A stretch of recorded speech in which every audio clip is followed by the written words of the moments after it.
Welcome once again to Wesley Impact. At Wesley Mission, we've been serving our community and exercising a word and deed ministry in Sydney way back to 1812.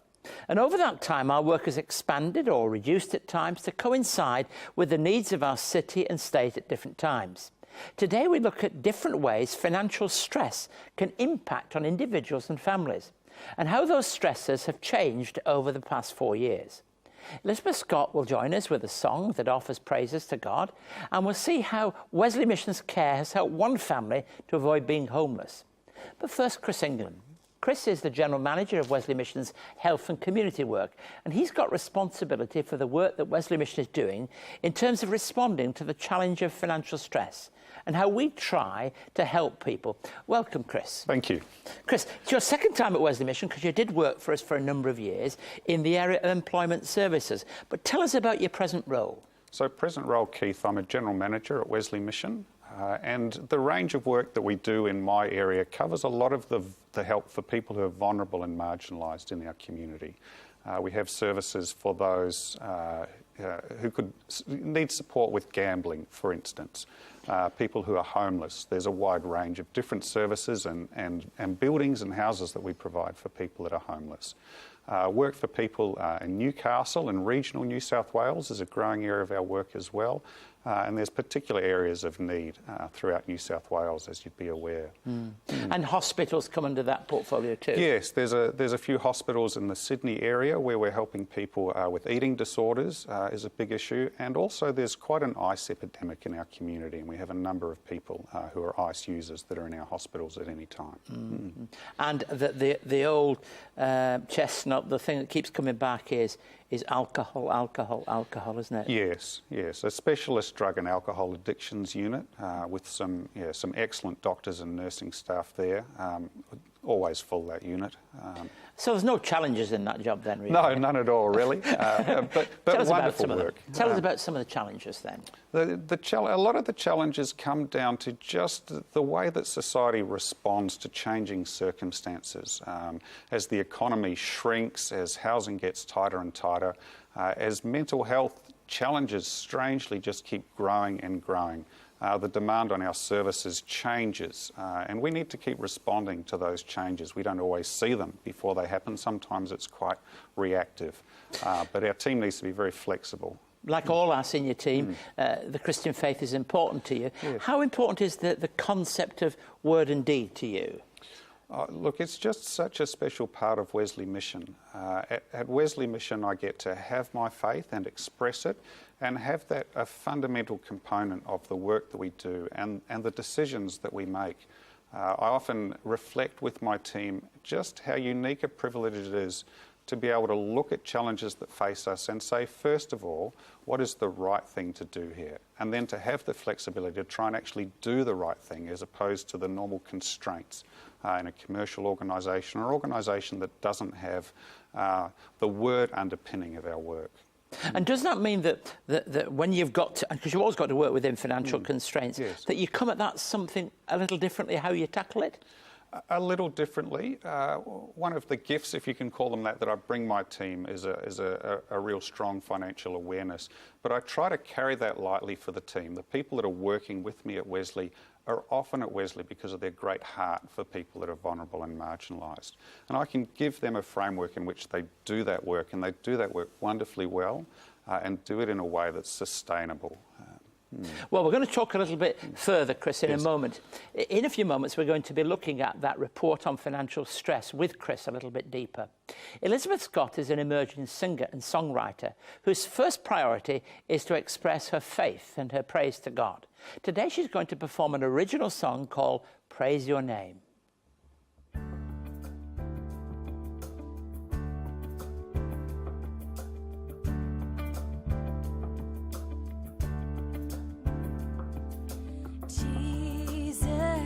You're the light of the world, you're the salt of the earth, you reign.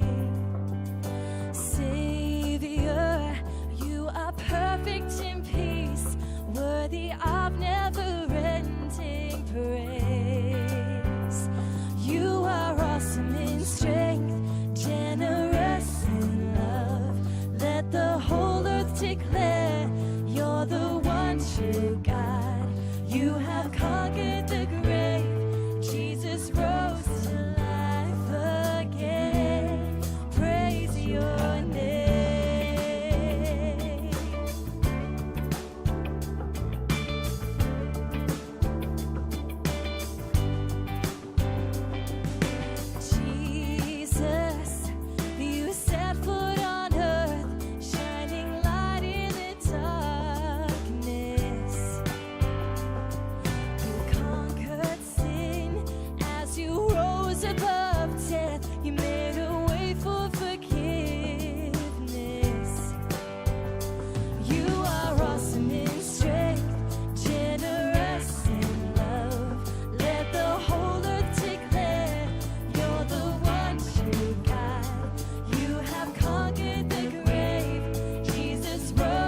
rest in love.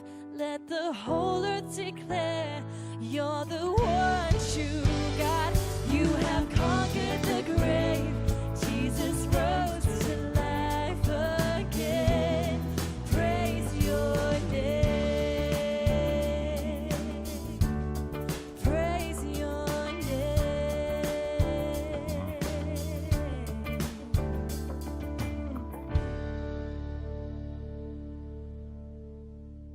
Be inspired by Keith Garner's new book, The Authentic Australian Evangelist, Alan Walker. Former Superintendent Alan Walker was once labelled the conscience of the nation, speaking out for the marginalised and the broken across social, political and international debate. Alan's life and work at Wesley Mission is also featured in an address by Keith Garner on DVD. For more information, call 1800 021 821 or visit our website wesleymission.org.au. Now, I'm convinced Elizabeth Scott is an emerging young talent in Australia. If you want to know more about her, details are going to be online all throughout this coming week. Chris, we've had an interest in financial stress for a number of years, Yes. And we've done a number of reports, and we're revisiting, if you like, a report of 4 years ago. But we've found now some frightening statistics, haven't we, in terms of the increase in households experiencing financial stress. Who are the people most at risk? Yeah, so as you mentioned, we last did this report in 2010. We've surveyed 500 families, and what we've found this time, the number of families and household units that are spending more than they earn, which is going to cause problems, is 38%. So 4 out of every 10 households or families now are spending more than they earn, and that's a real worry for us in society and for the services that we provide. Looking at those numbers, big increases in the number of females who are in financial stress, and also a very growing level of concern amongst people approaching retirement age. Some real concerns there about how retirement is going to play out and whether they have enough money for retirement. There seems a lot of fear in that area, doesn't there, for people? Will I be able to go into some accommodation because all that's changing? Will I have enough to be able to manage on the pension, etc., etc.? Yes, and there's some uncertainty for those that are reaching retirement age now. There's some uncertainty about what future federal governments will do in relation to benefits and treating the family home. Now, none of those things are actually certain at this time, but the uncertainty is really, really worrying people. And most of the people we surveyed do not have enough money set aside for that retirement period, and particularly females approaching retirement age, significantly bigger. Yes, because many of them, the provision hasn't been there, and legislation didn't allow them to do certain things. Also, another thing is if something happens suddenly. I mean, if you don't need to have much of a damage on a car that you need for work, not a car that's a luxury. Yes. We're not talking about Porsches here. We're talking about just something that might be an old Holden or a Ute of some kind. If you need it and it goes wrong, it can cost a lot of money. It certainly can, and those events close to retirement really do have an impact. There are some occasionally significant ones, couples where the husband often will have been running a business and then the business folds or hits financial troubles, and it just cascades through all of their arrangements and all of their living circumstances. And then if you've got a medical challenge, you've got to pay a bill of some kind. This business about living beyond our means, it's a tough one, isn't it? Because people don't like to hear that, but it's probably the case, isn't it? Oh, look, it really is, and it affects everyone. We have some people that our counsellors are working with who are trying to retain their favourite and high-profile car. They just don't want to set the car aside, not realising that is one sacrifice they're going to need to make to regain financial control. It happens at all ends, for people with no money at all and people that have had money and have come into a crisis. You kind of, in your language there, move into a service that we provide, an education one, where it's becoming in charge. It's actually becoming responsible. That's important for people. Yes, our In Charge of Your Money course, we do that with the Australian Securities and Investment Commission, so it's a very well known and highly regarded course, and we just help people take control. So much of financial stress is that feeling that your financial woes are getting away from you. And there are solutions and there are things that you can do. And that course just gives you the practical steps to the things that you can do so that you can get control again of your finances, no matter how bad the situation may seem. And the Christian faith, you know, does interact with some of these issues too, doesn't it? About how much do you actually need in terms of living comfortably and et cetera, et cetera. It does. It gives us hope that God is in control of all of our circumstances, and that while it is wise to provide for ourselves, we're not doing that alone, and we might not need as much as we think to have a life where we're a blessing to God and the people around us and our family and our friends. And of course, the Christian community is a place where you can belong, and hopefully it's not an expensive community to be part of. No, it's not. It's a fabulously cheap community to be part of, and yet rich in all the ways that matter at the same time, isn't that? So what is the good news that comes out of this report? Well, the good news is, if you like, that incomes may have slowed down. Certainly there hasn't been the income growth in Australia in recent times for a number of reasons. But expenses, the general living expenses haven't skyrocketed either. It's just that slow incremental drip, if you like, it coupled with the occasional crisis that is putting people into difficult times. And there are people like Wesley Mission and others too who can help when you get in a mess. Thanks ever so much, Chris. You've given us a bit of an insight into an important area that I suspect touches people all across society. Yes. And we wish you well in the work Thank that you do, and we hope that report is one that's taken seriously by many in Australia. We'll be back in just a moment. It's been 200 years since the first Methodists met in Australia. To celebrate 2 centuries of faith and pioneering care, CEO and presenter Reverend Dr. Keith Garner takes us back to where it all began. But we don't begin here at the heart of London. We begin in a town in the north of England. In this fascinating narrative, Reverend Garner chronicles the history of the life and times of the founder of Methodism, John Wesley. This fresh and thought-provoking documentary takes us on a journey throughout the United Kingdom, beginning in John Wesley's hometown of Epworth. John Wesley was born here on the 17th of June, 1703. This 1-hour DVD travels onto his education years and beginnings of social justice in Oxford, to his final years in London. For more information on John Wesley, the man and his mission, call 02 9263 5555 or email us at impacttv@wesleymission.org.au. When Ella came to Wesley Mission, her husband couldn't work due to illness, and she became his full-time carer. As a result, they were unable to earn an income, and that really puts them right in the area we've just been talking about. This resulted in financial difficulties, threatened homelessness to the entire family. Let's take a look together at Laylas Story.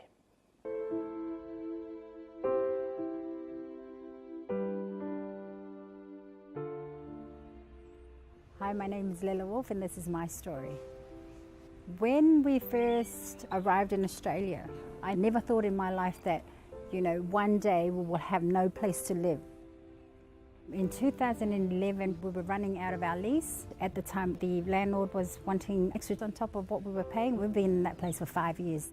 We were looking for houses for 6 months. We also had 7 children at the time. It makes it so difficult to find a rental place. My husband then became very ill. He has muscular dystrophy disorders. There was one stage that I was away for 3 days from work and couldn't complete what I needed to submit. So hence the reason why I had to step down and take care of my family. At the time I was feeling anxious and not knowing where to go. It was just too difficult for me. We heard about Wesley Mission through a friend of ours that used to live across the road, and she just told me about this place where people could go and have a bed. And then I phoned up and found out that this is what they do. Here at Wesley Mission Noreen Towers, we have 23 3-bedroom units. So the key there is that it is for families. So we're unique. We do a range of parenting groups. We do informational workshops so that parents get some skills to help them to get back into the community. We also do a lot of programs for the children. Layla and her family first came to Wesley Mission. They'd been doing really well, and then due to a whole range of things, their family found themselves homeless. I'm looking forward to seeing her and hearing the next phase of her story and how her hubby is doing, because he was so unwell. The staff at Wesley Mission were incredible. They were very friendly, compassionate. They were so welcoming. When we walked in, I had a sense of relief. For me and my family, it was haven. It was security. I was safe knowing that my kids had a bed. My kids had a place to live in. My main priority was the safety of my family. Life for our family now, it's great, it's stable. Unfortunately, my husband couldn't be here. He's still recuperating, and we're now living in a wonderful 6-bedroom home. We've got wonderful children. We've got a great church that we go to. So everything is working well for us. So praise God for that. I'm sure if I didn't have faith, I wouldn't have made it through. I think there's a great future ahead of me and my family, you know, and I know it's going to be a brighter future because God is always good. I would just like to say to Wesley Mission, thank you for the opportunity given to our family. And it's awesome that Noreen Towers is available. It's a wonderful place. It's great work that they're doing, and all praise to God that they're able to provide that for our community.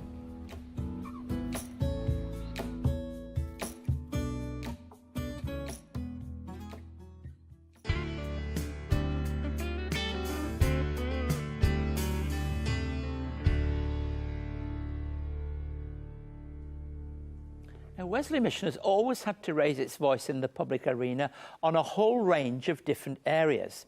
And this has been particularly so in recent years in this area of financial stress. I've always felt that we needed to do it by having some kind of empirical evidence to support the statements that we make.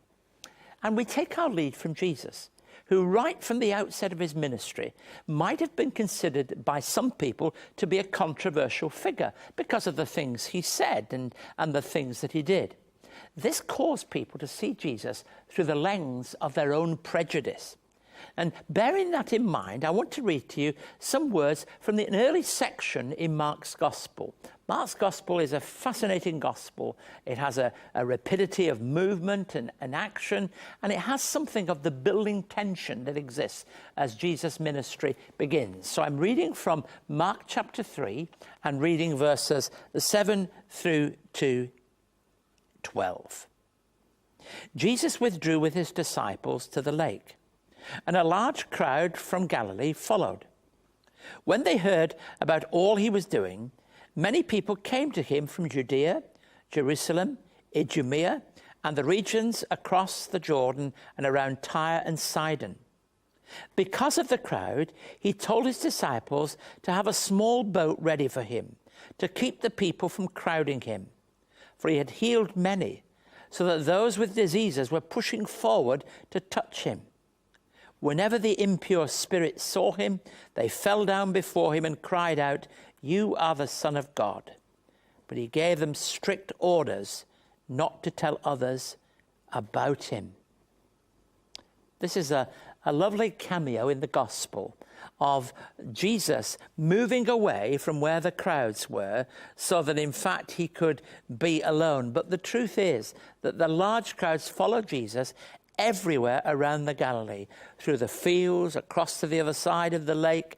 And that whole region of the Galilee was full with the news of Jesus. Why was it that people chose to follow him? Why was it? Well, it was because of his words and actions. The word and deed we talk about at Wesley Mission was true in Jesus. It was what he said and what he did. And both of them really captivated people. There's a real sense in which that they'd heard all he was doing. Many people came. Then you've got this great picture from around the area: Judea, Jerusalem, Idumea, Tyre and Sidon, which is across the water. And all of them had been listening to the words and the news about him. The pressure was so great, he had to get away from them. And I find that quite reassuring. For any of us that are involved in any kind of pressured work, know that there are times when we want to be alone. it's great to know that Jesus himself was in that situation. And when I think of the work of Wesley Mission, and particularly our work with people in need, I'm drawn to the fact that Jesus in his ministry is available to people. Now, as I've said already, Mark's gospel has its own unique characteristic, the sheer speed and rapidity of events which demonstrate the urgency of Jesus' ministry. Now, because that ministry was there very early on in the first chapter, we read that at the evening, the crowds were so great that all the sick and demon-possessed, the whole town gathered at the door. So the news was really beginning to spread. We're told here that people who had need were pushing forward so that they might touch him. Well, that really is a picture of the growing, and almost like that stone in the middle of the pool will keep on growing to the very edges of the community and society. And so it is that Jesus really had something to say and to offer. But this is the interesting thing I close with. But he gave them strict orders not to tell others about him. Wow, keep it secret. There will come a time, however, when people will need to know, and will need to know why. This is the Jesus that reaches out to people in need. If you would like to know more about today's topic, or for more on Keith's message, contact Keith by writing to Wesley Mission, Post Office Box A5555, Sydney South 1235, or email impacttv@wesleymission.org.au. So many thanks for joining us. I want to leave you with Steve McPherson singing Hope of the World. And so I hope you'll join us next week at the same time. Goodbye and God bless you.